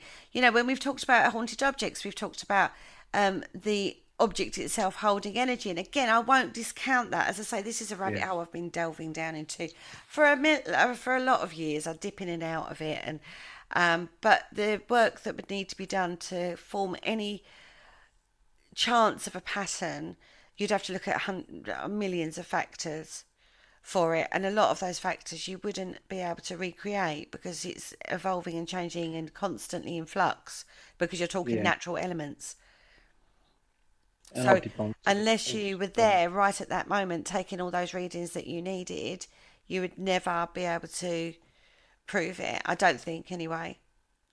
But maybe somebody cleverer than me will be able to. Who knows? Well, I've done it in the show. Sorted. Okay. So anyway, but no, it might well be the crew members are reliving that experience themselves. Who knows what that is?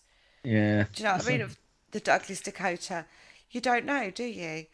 We say it's a mechanical object. It's not an object holding energy because the object isn't real. It's not tangible. No, it's not tangible object. No, but It's a yeah. ghost. So that, but no explanation fits every ghostly paranormal occurrence.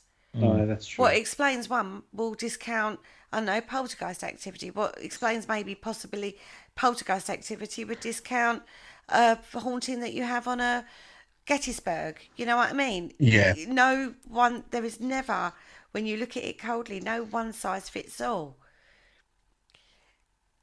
It's that's what makes the paranormal so interesting, right?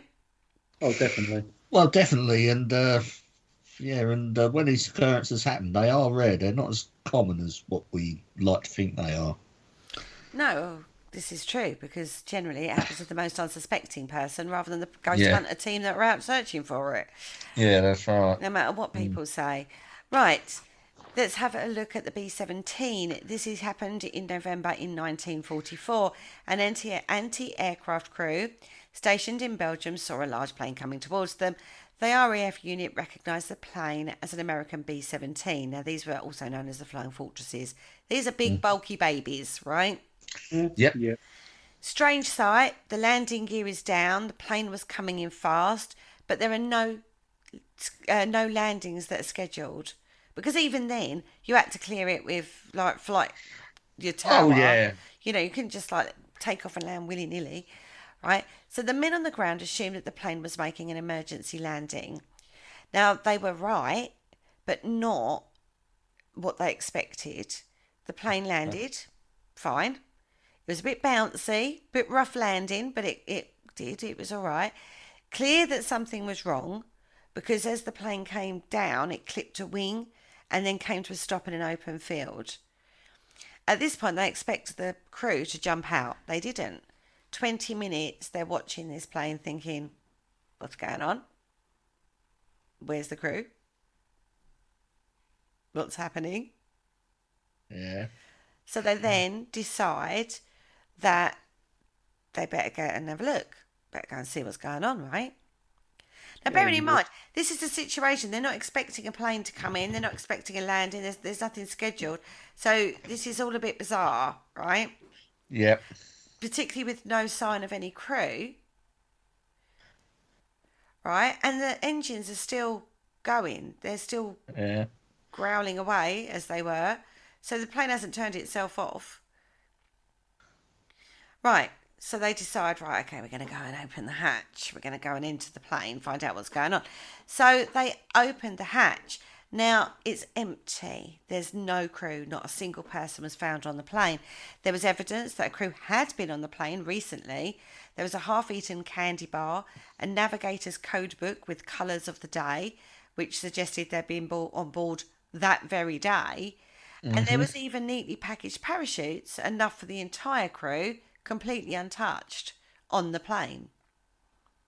So it looks as if this plane has landed itself, no crew. It's a bit like the Mary Celeste of the aircraft world, isn't it? That is strange. Right.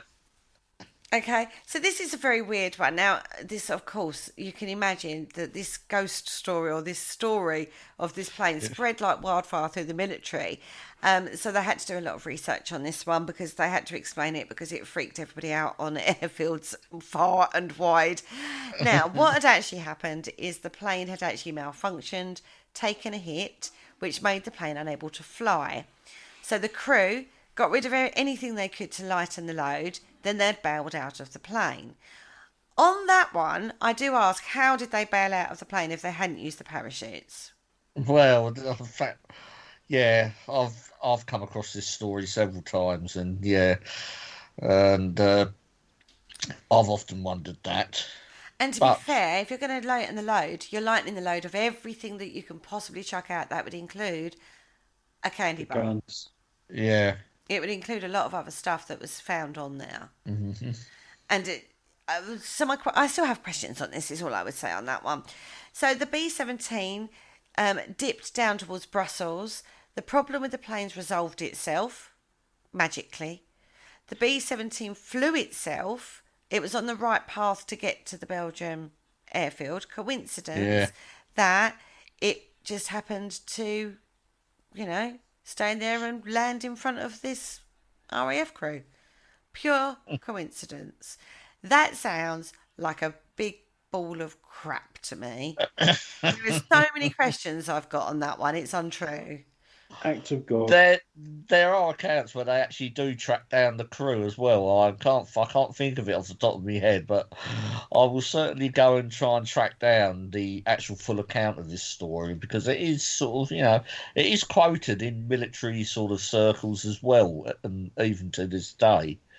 So it's not just sort of like the paranormal world sort of know about this. It is actually sort of still sort of talked about and written about today. But it's an odd one. It is an odd one. I have many questions, is all I can say on that one. But there you go. Yeah.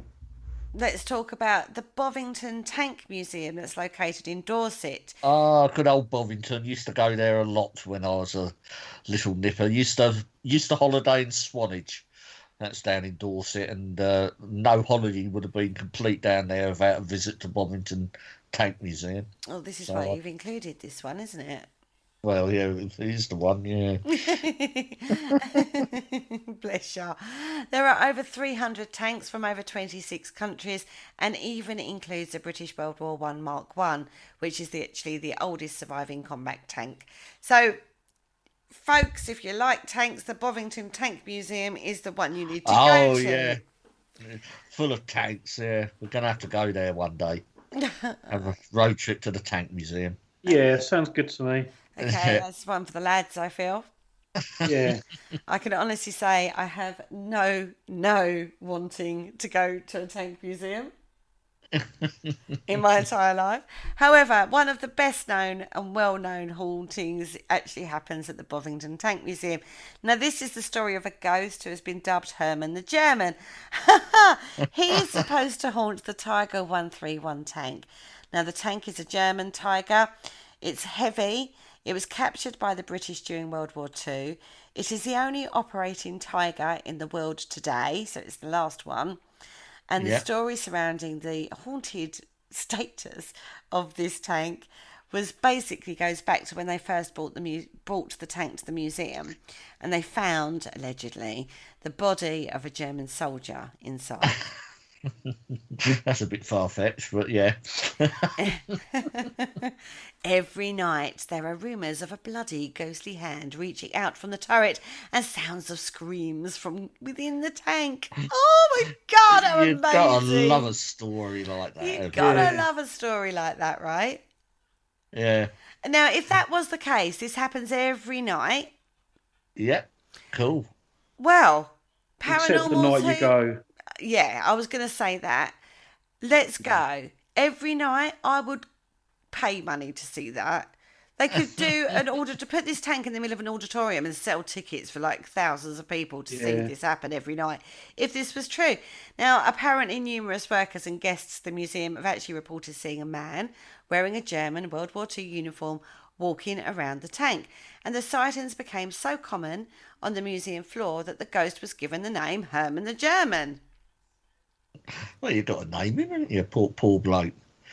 He's well attached to his tank by the sounds of it. Or, Yeah.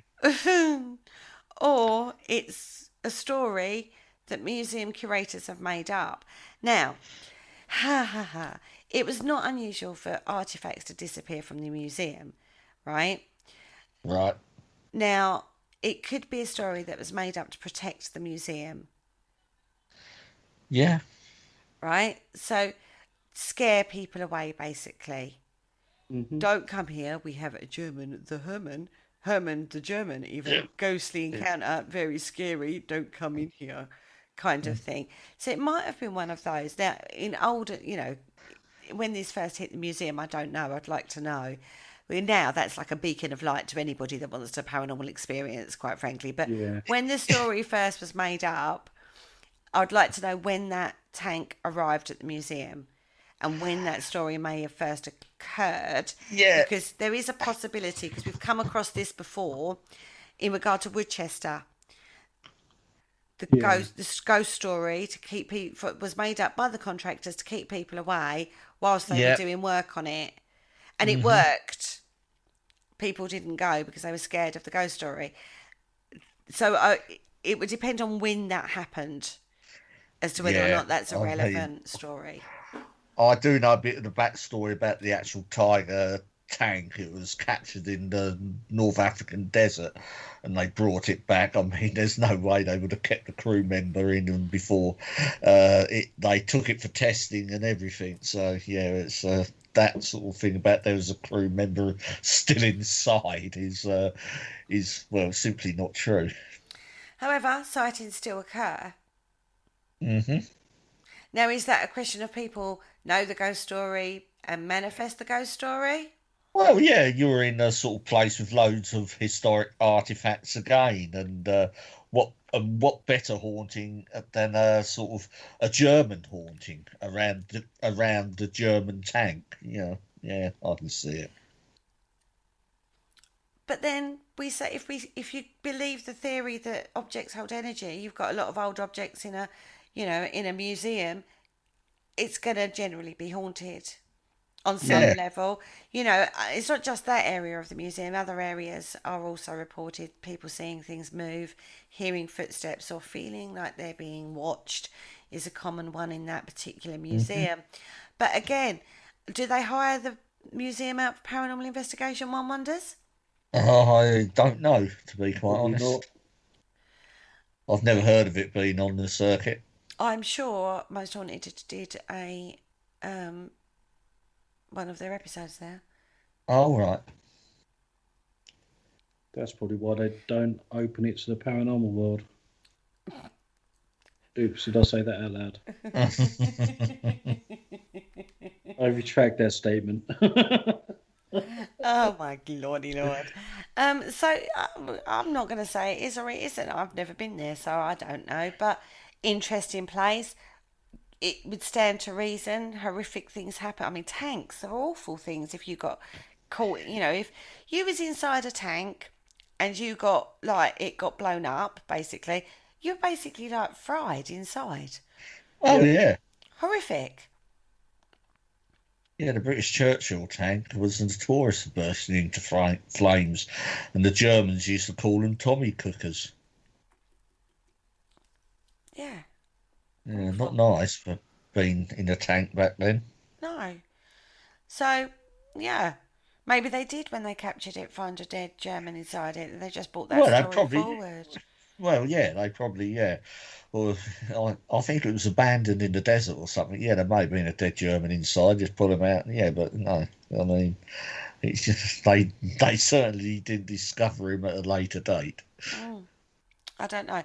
But the story of something being haunted has been used before to keep people away from something, you know. Hmm. So that bit doesn't surprise me at all. Let's talk about the Clark Hospital in the Philippines. Now, this has been the site of so many hauntings. It is actually considered to be one of the most haunted places in the world. It's even been featured on TV. The National Geographical featured the location as part of their I Wouldn't Go In There series because of the stories Oh, and the history. Now, this is an American Air Force base in Pampanga Topanga, yeah, let's have that. from 1903 until 1991. It was still under the control of the United States Air Force. Now, much of that area is now the Clark International Airport, and the Air Force Hospital that was part of the base sits abandoned. During World War II, it was expected to be a stronghold in an upcoming war against Imperial Japan. The United States Army sent large numbers of planes to the base in order to strike against Japan, but most of those planes, oh goodness me, were destroyed in an attack that occurred just 9 hours after the attack on Pearl Harbor. Yeah, I mean the Japanese done loads of preemptive strikes. Harbor wasn't the only one on that day. They done a load of strikes around the Pacific Rim. Yeah, they were really sneaky that day. Yeah, Well, that's part of Yeah. their game plan, isn't it? And they're very good at it. In 1942, the base actually fell to the Japanese, and American prisoner of wars were forced to march past the gates of the base as part of the Bataan Death March. It was actually reclaimed in 1945 and served to care for American soldiers before they were sent home. It was also a base of operations during the Cold War and Vietnam War as well. Now, the hospital itself was reported to have been used as an asylum for American soldiers. Now, asylums in themselves just scream paranormal activity, don't they? well, yeah. I mean, just the word, isn't it? Lights turning on and off, voices and screams echoing through the darkened halls where soldiers took their last breaths or suffered under Japanese occupation. I mean, it's just like perfect Yeah. ghost story material. And to be fair, if you're going to go and investigate somewhere like that, these kind of things you lap them up, Hmm. right? After the Americans left the base, it was looted and vandalised by the locals. So that just adds to the feel of the location. Right. Right, Yeah. it's a fave for urban explorers, is all I'm going to say on this one. Now, apparently, the ghosts that are there are not friendly ghosts. Oh no. They're not friendly.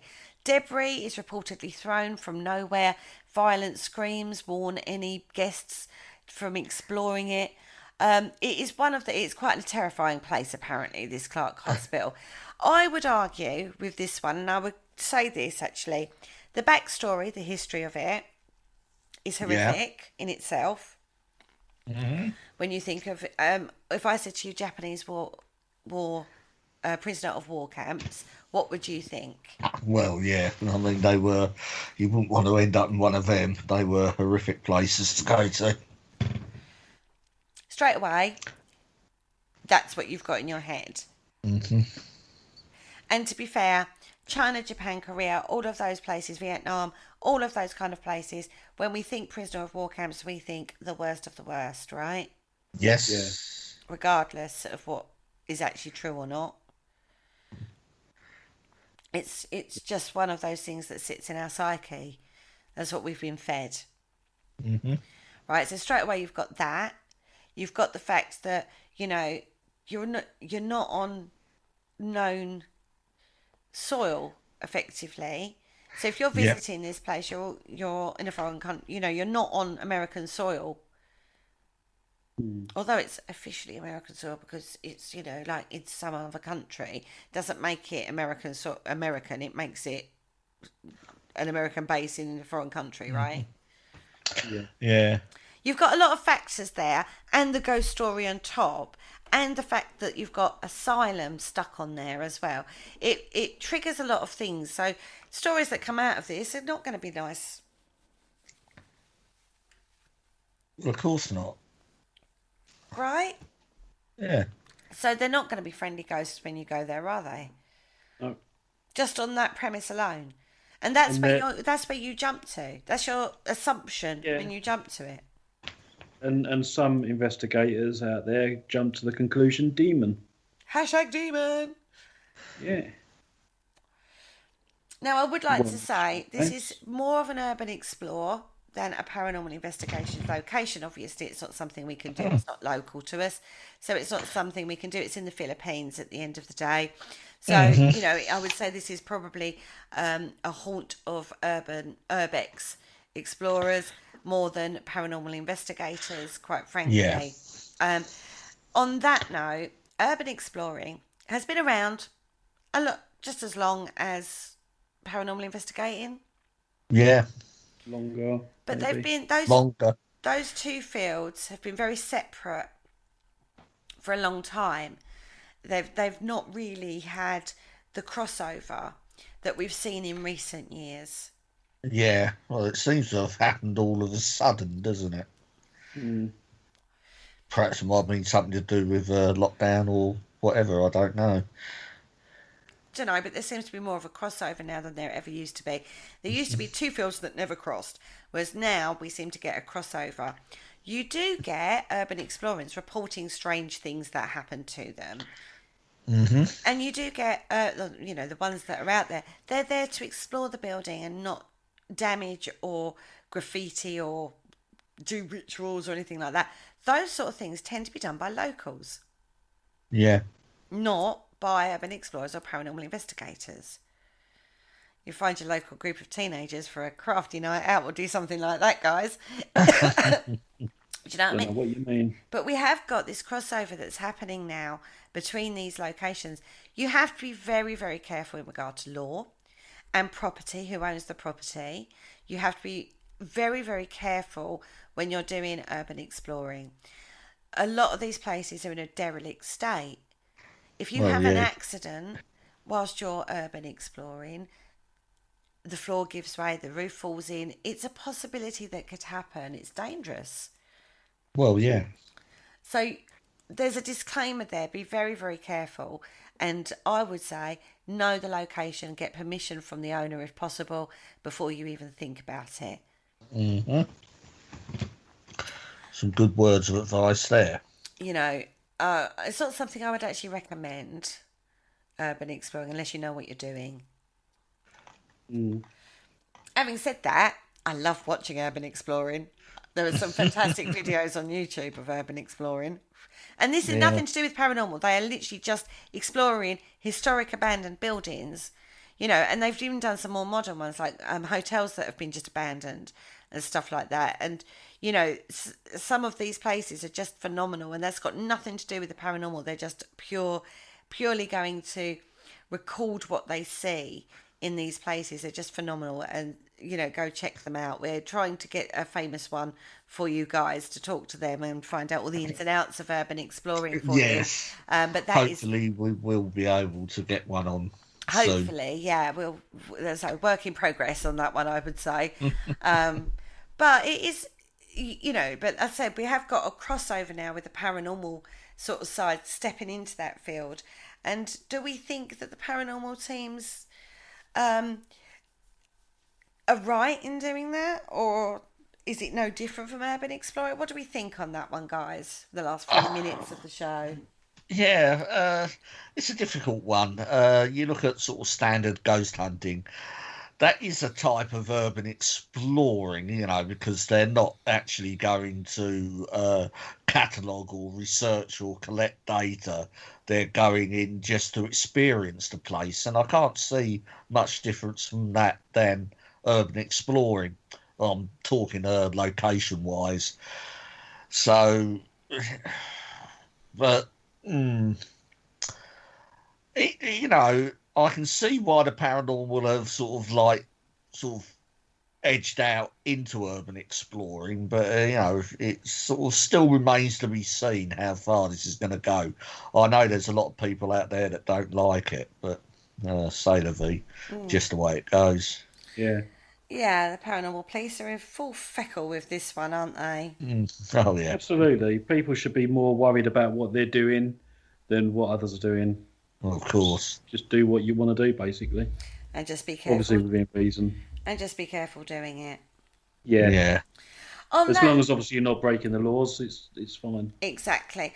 On that note, we've actually come to the end of the show. Any news to report, my beautiful men? No, we still have Richard's blog on the website at paranormalconcept.com. Yes. We have books available as well, and the Paranormal Concept Extra book is still available on Amazon worldwide. So, yeah, there's that one. I think that's it, really. Yeah, I think you've managed to sort of say everything that needs to be said there, Paul. On that note, we've actually come to the end of the show. Oh, right. That's a quick one. It's not quick, it's 2 hours. I know, 2 hours. It goes so quick, though. It does go very quick. On that note, once again, we will never forget the horrors of World War One or World War Two. We shall remember. Good night, everybody. Good night, Good everyone. night.